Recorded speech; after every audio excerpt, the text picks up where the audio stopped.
Welcome to our online chemistry class. यहाँ हम 12th class chemistry के सोल्यूशन चैप्टर के थ्योरेटिकल वीडियो लेक्चर डिस्कस कर रहे हैं। इस क्रम में ये हमारा थर्ड वीडियो लेक्चर है। फर्स्ट वीडियो लेक्चर में हमने सोल्यूशन की कंसंट्रेशन अर्थात सांद्रता को किस प्रकार से ज्ञात कर सकते हैं, कौन कौन से फॉर्मूलाज होते हैं, उनको हम किस प्रकार से अप्लाई कर सकते हैं, उनको डिस्कस किया था। जबकि सेकेंड वीडियो लेक्चर में हमने सॉल्युबिलिटी अर्थात विलेयता और हेनरी के नियम को डिस्कस किया था। जो हमारा फर्स्ट वीडियो लेक्चर है वह एक इम्पोर्टेंट वीडियो लेक्चर है। जब आपको फर्स्ट वीडियो लेक्चर समझ में आ जाएगा तभी आपको सेकंड और थर्ड वीडियो लेक्चर समझ में आएगा। इस वीडियो लेक्चर में हम वेपर प्रेशर अर्थात वाष्प दाब को समझेंगे। वाष्प दाब क्या होता है, जैसे कि आप सामने ग्रीन बोर्ड पर देख सकते हैं। एक कंटेनर में हमने एक लिक्विड जिसको हमने ए बोल दिया उसको भर रखा है। इसके कुछ मॉलिक्यूल सरफेस पर होंगे और कुछ मॉलिक्यूल इसके नीचे होंगे। जो नीचे जो मॉलिक्यूल है इसको हमने बल्क मॉलिक्यूल बोल दिया और जो ऊपर जो मॉलिक्यूल हैं जो सरफेस पर हैं उनको हमने सरफेस मॉलिक्यूल कहा। ये जो बल्क मॉलिक्यूल है ये वाला, इसके चारों ओर अन्य लिक्विड के मॉलिक्यूल भी होंगे। जैसे कि इसके एक राइट हैंड साइड में मॉलिक्यूल होगा, एक लेफ्ट हैंड साइड में मॉलिक्यूल होगा। आप जानते हैं कि मॉलिक्यूल्स के बीच इंटरमोलिकुलर अट्रैक्शन फोर्स लगता है, अंतर आणविक आकर्षण बल लगता है। बल्क मॉलिक्यूल को लेफ्ट हैंड साइड वाला मॉलिक्यूल अपनी ओर अट्रैक्ट करेगा, लेकिन इतना ही attraction force right hand side वाला मॉलिक्यूल भी इसके ऊपर अप्लाई करेगा। तो लेफ्ट हैंड साइड और राइट हैंड साइड का जो फोर्स होगा वो एक दूसरे को कैंसिल कर देंगे। इस प्रकार इस बल्क मॉलिक्यूल पर नेट फोर्स 0 होगा। ऐसा ही हम इसके ऊपर स्थित मॉलिक्यूल के बारे में कह सकते हैं। इस बल्क मॉलिक्यूल के ऊपर जो मॉलिक्यूल होगा वह भी इस पर एक इंटर अट्रैक्शन फोर्स अप्लाई करेगा, जो कि इसके नीचे उपस्थित मॉलिक्यूल के द्वारा संतुलित हो जाएगा। तो हम कह सकते हैं कि जो बल्क मॉलिक्यूल होता है या वह मॉलिक्यूल जो कि लिक्विड के अंदर होता है, उस पर चारों ओर से लगने वाले अट्रैक्शन फोर्स एक दूसरे को कैंसिल कर देते हैं और वह अपने स्थान पर ही रहता है। अर्थात ना तो वो लेफ्ट हैंड साइड में जाता है, ना ही राइट हैंड साइड में, ना ही ऊपर और ना ही नीचे।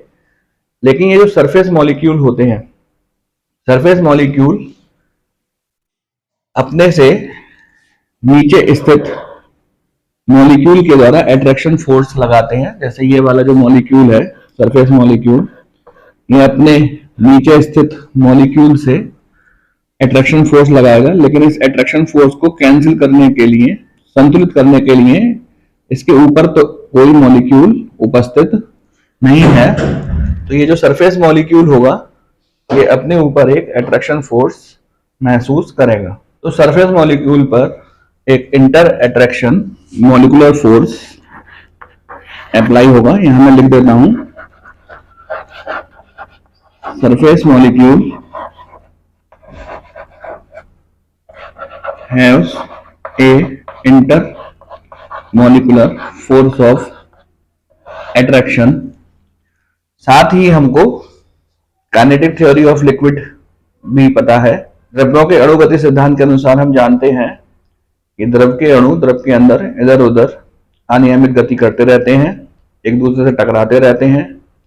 टकराने से उनकी दिशा अर्थात डायरेक्शन और उनकी ऊर्जा अर्थात एनर्जी चेंज होती रहती है। जब टकराने के फलस्वरूप किसी मॉलिक्यूल की एनर्जी बहुत अधिक हो जाती है तो वह अधिक ऊर्जा का मॉलिक्यूल द्रव की सतह पर आ जाता है। तो हम कह सकते हैं कि द्रव की सतह पर जो मॉलिक्यूल हैं उनकी काइनेटिक एनर्जी बहुत अधिक होगी। Surface molecule has very high kinetic energy. तो ये जो सरफेस मॉलिक्यूल हैं इन पर दो प्रकार का फोर्स या इनकी दो प्रकार की एनर्जी होगी। एक तो इंटरमोलिकुलर फोर्स ऑफ अट्रैक्शन जो कि अपने नीचे वाले मॉलिक्यूल के साथ लगाएंगे, और दूसरा इनकी काइनेटिक एनर्जी बहुत अधिक होगी। अब यहां पर दो कंडीशन है यदि काइनेटिक एनर्जी, गतिज ऊर्जा कम है और इंटरमोलिकुलर फोर्स ऑफ अट्रैक्शन ज्यादा है तो सरफेस मॉलिक्यूल लिक्विड के अंदर चला जाएगा। और यदि काइनेटिक एनर्जी बहुत अधिक है और इंटरमोलिकुलर फोर्स ऑफ अट्रैक्शन कम है तो सरफेस मॉलिक्यूल वेपर में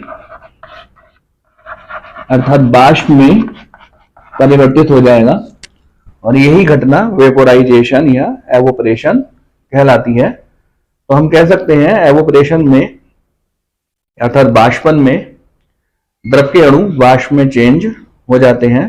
तो वह घटना जिसमें कि द्रव के अणु वाष्प में चेंज होते हैं उसको हम वेपोराइजेशन, एवोपरेशन या फिर वाष्पन कहते हैं।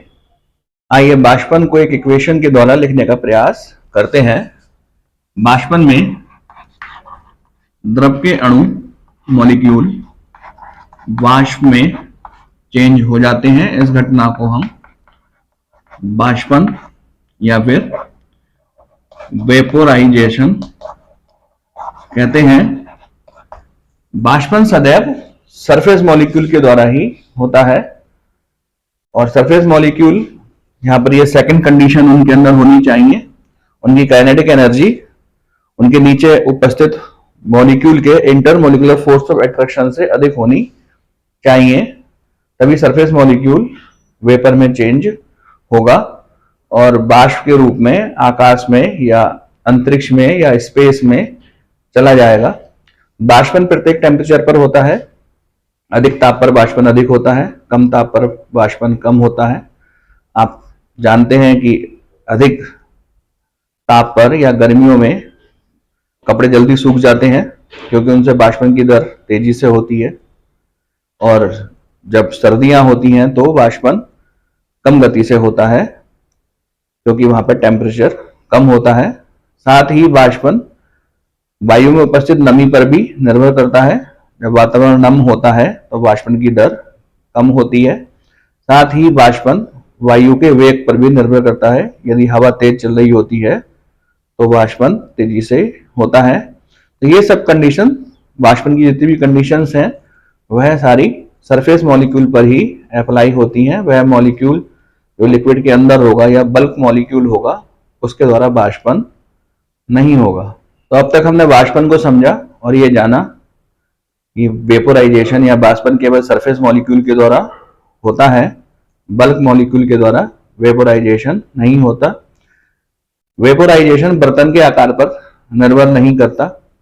वेपोराइजेशन केवल सरफेस पर निर्भर करता है। यदि सरफेस अधिक होगा तो वेपोराइजेशन भी अधिक होगा। तो गीले कपड़े को यदि आप फैलाकर डाल देंगे तो वह जल्दी सूख जाएगा क्योंकि उसका सरफेस एरिया बढ़ गया और उसके द्वारा होने वाला वाष्पन तेजी से होने लगा।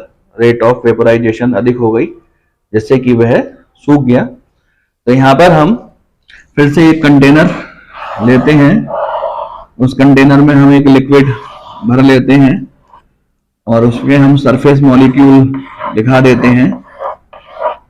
ये सरफेस मॉलिक्यूल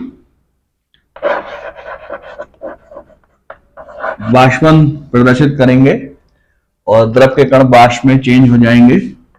इस प्रकार से इनकी वाष्प बनने लगेगी। लेकिन इस कंटेनर में हमने ऊपर ढक्कन लगा दिया है। अब जो वेपर्स होगी, अब जो वाष्प के कण होंगे वो आकाश में नहीं जा पाएंगे। प्लेट और द्रव की सतह के बीच जो रिक्त स्थान है उसमें एकत्र होने शुरू हो जाएंगे। शुरू में स्पेस काफी है, वाष्पन की दर तेजी से होगी, लेकिन जैसे जैसे समय व्यतीत होगा जो रिक्त स्थान है प्लेट और सतह के बीच वहां पर वाष्प के कणों की संख्या अधिक होती जाएगी और वाष्पन की दर घटती चली जाएगी। शुरू में वाष्पन तेजी से होता है और जैसे जैसे समय व्यतीत होता है वैसे वैसे वाष्पन की दर कम होती जाती है। हम जानते हैं जब वाष्प के दो कण आपस में मिलते हैं तो वह द्रव में परिवर्तित हो जाते हैं और इस घटना को हम द्रवण या फिर लिक्विफिकेशन कहते हैं। शुरू में क्योंकि वाष्प के कण कम है तो द्रवण की दर अर्थात लिक्विफिकेशन का जो दर है रेट ऑफ लिक्विफिकेशन है वो बहुत कम होगा, लेकिन जैसे जैसे समय व्यतीत होगा वैसे वैसे द्रवण की दर अर्थात रेट ऑफ लिक्विफिकेशन बढ़ता जाएगा। एक बार फिर से रिवाइज कर लेते हैं। शुरू में वाष्पन की दर अधिक होगी और जैसे जैसे समय व्यतीत होगा वैसे वैसे वाष्पन की दर कम होती चली जाएगी। प्रारंभ में या शुरू में द्रवण की दर कम होगी और जैसे जैसे समय व्यतीत होगा वैसे वैसे द्रवण की दर अधिक होती जाएगी। बीच में एक कंडीशन इस प्रकार से आएगी कि जब रेट ऑफ लिक्विफिकेशन और रेट ऑफ वेपोराइजेशन आपस में समान हो जाएंगे, दोनों के बीच में एक साम्य अवस्था स्थापित हो जाएगी, इक्विलिब्रियम की पोजीशन सेटअप हो जाएगी। उस समय द्रव के ऊपर जो स्थित वाष्प है वह द्रव के ऊपर एक प्रेशर लगाएगी जिसे हम वाष्प दाब या वेपर प्रेशर कहते हैं। यह घटना तभी होगी जब जिस कंटेनर में द्रव रखा हुआ है वह कंटेनर प्लेट से ढका हुआ हो। यही कारण है कि जो द्रव की बोतलें होती हैं जो सील टाइट रखी जाती हैं, कोल्ड ड्रिंक की बोतल्स होती हैं, वह थोड़ी सी खाली रखी जाती हैं ताकि वो वेपर प्रेशर के कारण उनमें कोई नुकसान ना हो सके। तो यहां पर हमने वेपर प्रेशर को समझा। वेपर प्रेशर एक बंद कंटेनर में रखे हुए द्रव के कारण उत्पन्न होता है और उसकी जो वाष्प द्रव की जो वाष्प होती है वो द्रव के ऊपर एक प्रेशर एक्सर्ट करती है जिसको हम वेपर प्रेशर कहते हैं। आइए वाष्प दाब को प्रभावित करने वाले कारकों का अध्ययन करते हैं।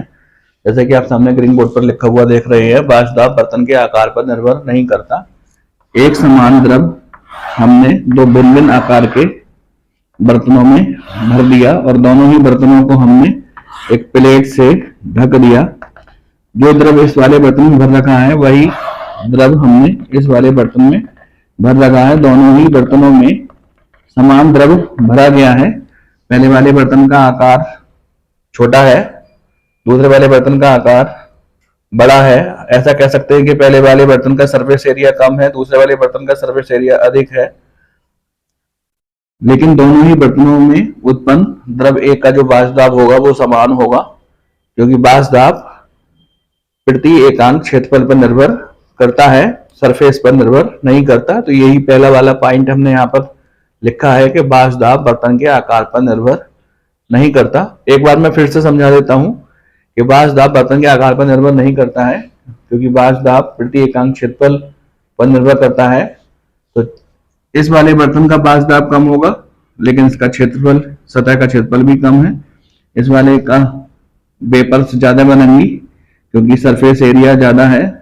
तो चूंकि एरिया ज्यादा है तो पर यूनिट एरिया में जो प्रेशर होगा वो दोनों ही बर्तनों का समान होगा। तो एक बार मैं फिर से यहाँ पर आपको एक्सप्लेन कर देता हूँ कि वाष्प दाब बर्तन के आकार पर निर्भर नहीं करता है। वाष्प दाब प्रति एकांक क्षेत्रफल पर निर्भर करता है।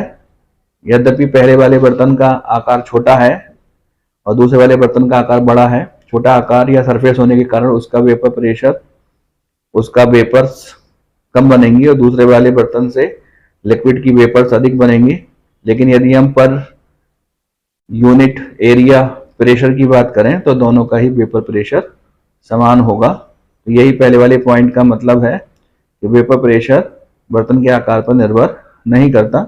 दूसरा पॉइंट आप देख रहे हैं, वाष्प दाब द्रव की प्रकृति पर निर्भर करता है। वह द्रव जो ज्यादा वेपोराइज होते हैं उनका वेपर प्रेशर अधिक होता है और वह द्रव जो कम वेपोराइज होते हैं उनका वेपर प्रेशर कम होता है। जैसे यहाँ पर जल और मेथिल अल्कोहल की यदि हम बात करें तो जल का एक अणु 4 हाइड्रोजन बॉन्ड बनाता है और मेथिल अल्कोहल का एक अणु 1 हाइड्रोजन बॉन्ड बनाता है। तो एक हाइड्रोजन बॉन्ड बनाने के कारण मेथिल अल्कोहल की वेपर्स अधिक बनेंगी और उसका वेपर प्रेशर भी अधिक होगा, जबकि 4 हाइड्रोजन बॉन्ड बनाने के कारण जल की वेपर्स कम बनेंगी क्योंकि उसका इंटरमोलिकुलर फोर्स ऑफ अट्रैक्शन अधिक है। एक जल का अणु 4 अन्य जल के अणुओं से घिरा है और जो कि हाइड्रोजन बॉन्ड से जुड़े हुए हैं।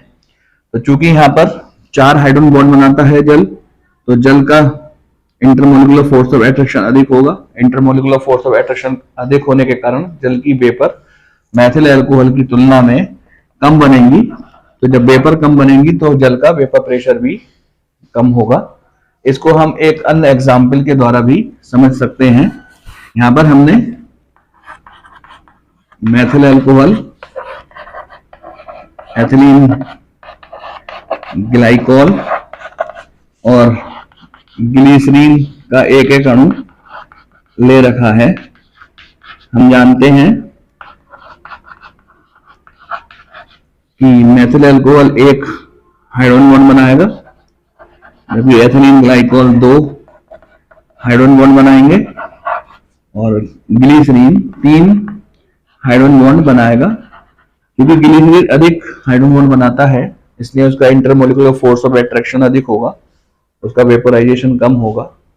जबकि मेथिल अल्कोहल केवल एक ही हाइड्रोजन बॉन्ड बनाता है, उसका एवोपरेशन ग्लिसरीन की तुलना में अधिक होगा। जब एवोपरेशन अधिक होगा, वाष्पन अधिक होगा, तो वाष्प दाब भी अधिक होगा। तो यदि हम इसको वाष्प दाब के घटते हुए क्रम में लिखें तो पी नॉट मेथिल अल्कोहल से कम जो वेपर प्रेशर होगा वो P not ethylene glycol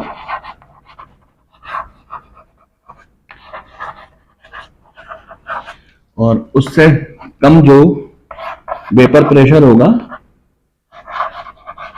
glycerine का वेपर प्रेशर सबसे कम होगा। यही कारण है कि ग्लिसरीन अधिक सांद्र होती है और मेथिल अल्कोहल कम सांद्र होता है। क्योंकि ग्लिसरीन अधिक सांद्र है तो उसकी वेपर्स कम बनेंगी, उसकी वेपोराइजेशन कम होगा, उसका वेपर प्रेशर भी कम होगा। इन दो फैक्टर्स के अतिरिक्त एक फैक्टर और है जो कि वेपर प्रेशर को प्रभावित करता है, वह है ताप। वाष्प दाब ताप बढ़ने पर बढ़ जाता है। यद्यपि वाष्प दाब में और टेम्परेचर में समानुपाती का संबंध नहीं होता, जिस रेशियो में ताप बढ़ता है उस रेशियो में वाष्प दाब बढ़े, ऐसा तो नहीं होता। फिर भी यदि हम वेपर प्रेशर और टेम्परेचर के बीच एक ग्राफ खींचे तो इस प्रकार से ग्राफ आता है। स्ट्रेट लाइन तो नहीं आती है, यदि स्ट्रेट लाइन होती तो हम कह सकते हैं कि जिस रेशियो में टेम्परेचर बढ़ता है उस रेशियो में वेपर प्रेशर भी बढ़ता है। लेकिन हाँ, ये निश्चित है कि यदि लिक्विड का ताप बढ़ा देते हैं तो वाष्प दाब में भी वृद्धि होती है। तो ये वे 3 कारक हैं जो कि वाष्प दाब को प्रभावित करते हैं। आपको समझ में आ गई होगी। अभी हमने यहाँ पे केवल प्योर लिक्विड्स के वेपर प्रेशर की बात की है। अब हम 2 प्रकार के द्रव्यों को मिला करके बनने वाले विलयन के वाष्प दाब को समझने का प्रयास करेंगे। ये 2 विलयन 2 प्रकार के हो सकते हैं, दोनों के दोनों वाष्पशील हो, जिसको हम वोलेटाइल कहते हैं। और ऐसा भी हो सकता है कि एक वाष्पशील हो और एक अवाष्पशील द्रव हो। तो इस प्रकार से हमारा जो आगे का लेक्चर है वो 2 पार्ट्स में डिवाइड हो जाएगा। Solution having both volatile liquid, ऐसे विलयनों का वाष्प दाब निकालेंगे जिसमें कि दोनों वाष्पशील द्रव मिले हुए हैं। और दूसरा जो केस होगा उसमें इस प्रकार के विलयन होंगे जिसमें कि केवल सॉल्वेंट अर्थात विलायक वाष्पशील होगा और विलय वाष्पशील नहीं होगा। उन पर हम फिर राउट का नियम अप्लाई करेंगे। इस वीडियो लेक्चर से संबंधित यदि आपको कुछ कठिनाई है या परेशानी है तो आप उसे कमेंट बॉक्स में या फिर व्हाट्सएप ग्रुप पर पूछ सकते हैं।